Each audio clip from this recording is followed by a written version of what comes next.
Hi, ഞാൻ ശ്രീജിത്ത്. ഇന്ന് നമ്മൾ ചെയ്യാൻ പോകുന്നത് മാരുതി 800 കാർബറേറ്റർ ക്ലീനിങ് ആണ്.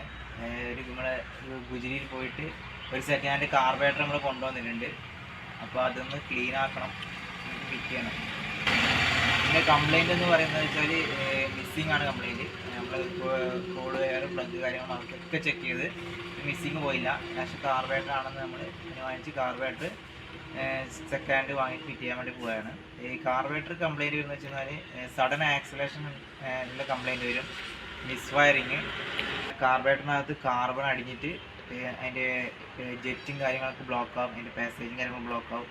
അപ്പോൾ അങ്ങനെ ക്ലീൻ ചെയ്യേണ്ടി വരും. പിന്നെ പെട്രോൾ സാധാരണ നോർമലി പാക്കിംഗ് പോയാൽ ലീക്കേജ് വരാറുണ്ട്.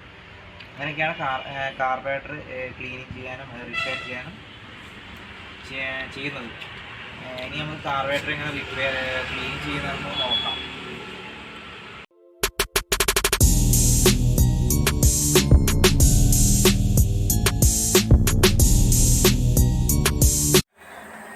ഇതാണ് നമ്മൾ കൊണ്ടുവന്ന സെക്കൻഡ് കാർബറേറ്റർ. ഇതിൻ്റെ മോൾ ഭാഗത്തുള്ള റൗണ്ടിൽ കുറേ സ്ക്രൂകളൊക്കെ ഉണ്ട്. ആ സ്ക്രൂ ഒക്കെ അയച്ചെടുക്കുക. അതിനുശേഷം സൈഡത്തെ സ്ക്രൂ അയക്കുക. 3 പീസായിട്ടാണ് അത് ഉണ്ടാവുക. ടോപ്പ്, പിന്നെ മിഡിൽ, പിന്നെ അടിഭാഗത്ത് 2 സ്ക്രൂ വേണം. ഈ 2 സ്ക്രൂ വെച്ചാൽ ബട്ടർഫ്ലൈ വാൾവും വേർപെടും.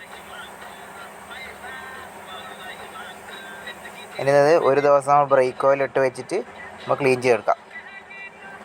ക്ലീൻ ചെയ്തെടുത്തിട്ടുണ്ട്. ഇനി ഇതിൻ്റെ പാക്കിങ് കാര്യങ്ങളൊക്കെ മാറ്റണം.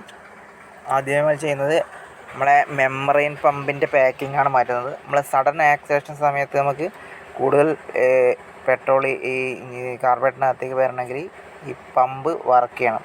അപ്പോൾ ഈ പമ്പിന് ഡയഫ്രം കാര്യങ്ങളൊക്കെ ഉണ്ട്, പാക്കിങ്ങും ഡയഫ്രം കാര്യങ്ങളൊക്കെ ഉണ്ട്. അപ്പോൾ അതൊക്കെ ചെക്ക് ചെയ്യണം. ഇത് 4 സ്ക്രൂ ആണ്. ആ സ്ക്രൂ വെച്ച് ഫിറ്റ് ചെയ്യാം.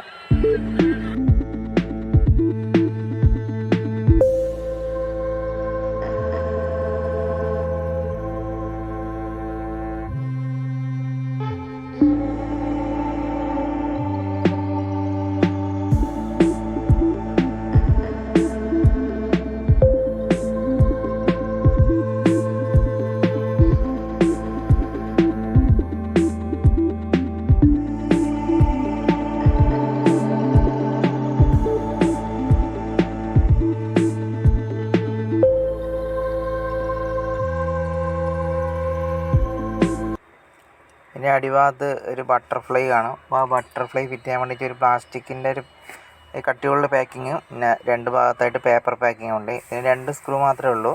അത് നമുക്ക് ഫിറ്റ് ചെയ്യാം.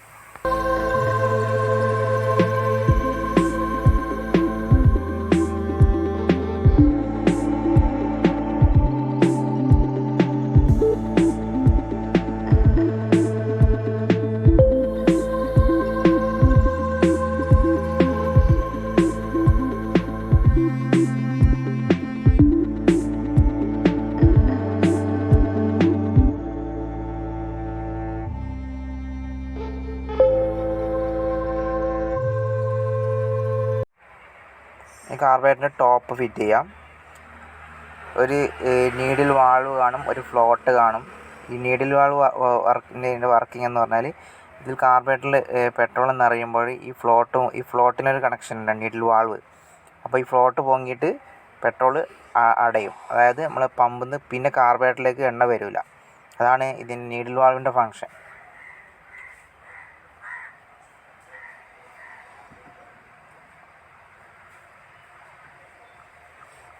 നീഡിൽ വാൾവ് കംപ്ലൈൻ്റ് ആയാൽ കാർബറേറ്ററിലേക്ക് പെട്രോൾ ഓവറായിട്ട് വരും, ലീക്കേജ് വരും. ഒരു ബോളും ഒരു നീഡിലും ഉണ്ട്. അതിൻ്റെ ഫങ്ഷൻ എന്ന് വെച്ചാൽ കറക്റ്റ് അറിയില്ല. അത് നമുക്ക് ഫിറ്റ് ചെയ്യാം.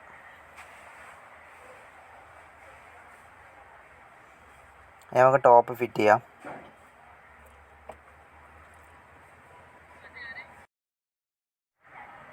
കുറച്ച് പെട്രോൾ ഒഴിക്കുന്നത് നല്ലതാണ്.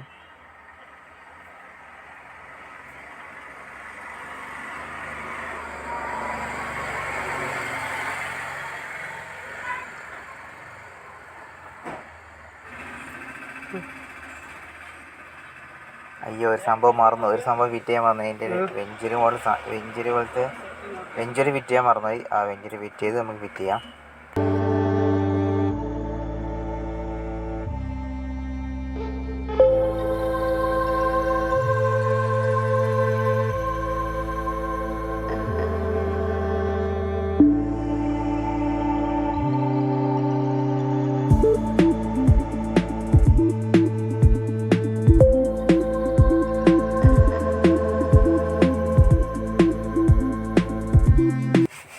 ഇതാണ് സ്ലോ ജെറ്റ്.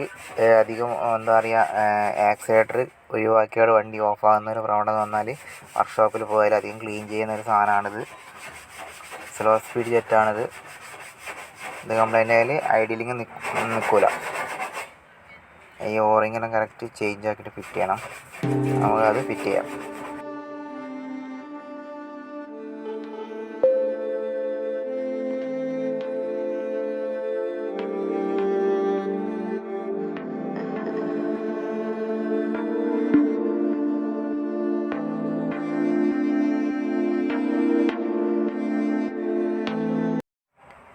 കാർബറേറ്റർ നമുക്ക് കാറിൻ്റെ മാനിഫോൾഡിലേക്ക് ഫിറ്റ് ചെയ്യാം. സ്റ്റാർട്ടിങ് ചെയ്യുന്ന വീഡിയോ ഇല്ല, കാരണം ഒറ്റയ്ക്കേ ഉള്ളൂ.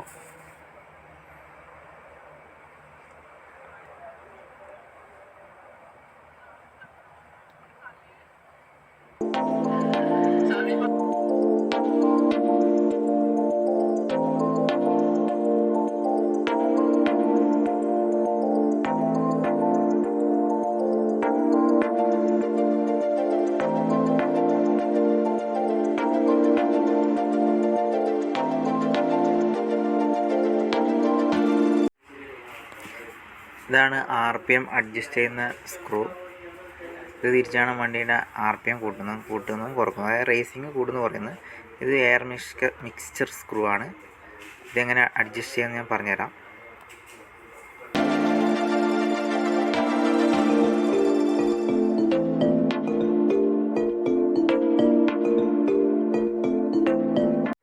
കാർബറേറ്റർ ട്യൂണിങ് എങ്ങനെയാണെന്ന് ചെയ്യുന്നത് നോക്കാം.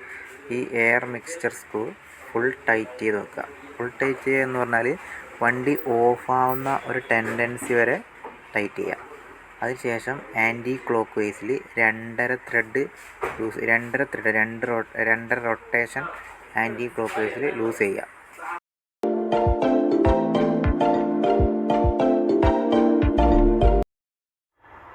ഈ 2.5 ത്രെഡ് എന്നത് ഓരോ കാറിൻ്റെ ഇതുപോലെ ഉണ്ടാവും. ആ കണ്ടീഷൻ പോലെ ആയിരിക്കും. ചിലപ്പോൾ അങ്ങോട്ടും ചിലപ്പോൾ ഇങ്ങോട്ടും തിരിക്കാൻ വേണ്ടി ഉണ്ടാവും.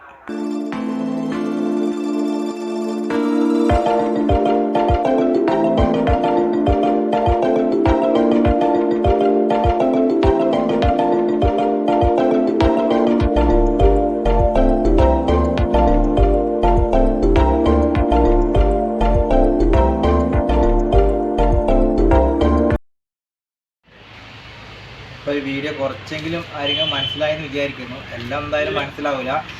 അപ്പോൾ വീഡിയോ ഇഷ്ടപ്പെട്ടെങ്കിൽ ലൈക്ക് ചെയ്യുക, ഷെയർ ചെയ്യുക, കമൻറ്റ് ചെയ്യുക. അതുപോലെ തന്നെ ചാനൽ സബ്സ്ക്രൈബ് ചെയ്യുക. ബെൽ ബട്ടൺ എനേബിൾ ചെയ്ത് ഓളൊന്ന് കൊടുക്കുക. അടുത്തൊരാഴ്ച ഒരു നല്ലൊരു വീഡിയോ വരുന്നതിനും ബൈ.